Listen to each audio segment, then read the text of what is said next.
গত 5 আগস্ট ছাত্র জনতার গণ অভ্যুত্থানের পর থেকে দেশের আইন শৃঙ্খলা রক্ষায় কাজ করছে সেনাবাহিনী। সেনা ও নৌবাহিনী নিয়মিত আইন শৃঙ্খলা বাহিনীর সাথে যৌথ অভিযান পরিচালনা করছে।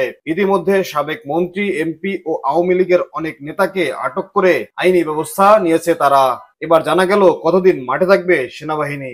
বেসামরিক প্রশাসনকে সহায়তা দিতে সেনাবাহিনী কতদিন মাঠে থাকবে সেটা সরকারের সিদ্ধান্ত বলে মন্তব্য করেছেন সেনা সদরের colonel staff colonel Intekhab Haider. বুধবার সকালে ঢাকা সেনানিবাসে ইন এইড টু সিভিল পাওয়ারের আওতায় মোতায়েন করা সেনাবাহিনীর কার্যক্রম সম্পর্কিত সংবাদ সম্মেলনে তিনি একথা বলেন। গণমাধ্যম কর্মীদের প্রশ্নের জবাবে তিনি বলেন, সেনাবাহিনী প্রশাসনকে 60 দিন সহায়তা করবে এই তথ্যটি সঠিক নয়। 60 দিনের জন্য নির্বাহী ক্ষমতা দেওয়ার কথা বলা হয়েছিল, কিন্তু কতদিন থাকবো এটা সরকারের সিদ্ধান্ত, কারণ সেনাবাহিনী মোতায়েন হয়েছে সরকারের সিদ্ধান্তে। সরকার এটা নির্ধারণ করবে কতদিন মোতায়েন থাকা প্রয়োজন।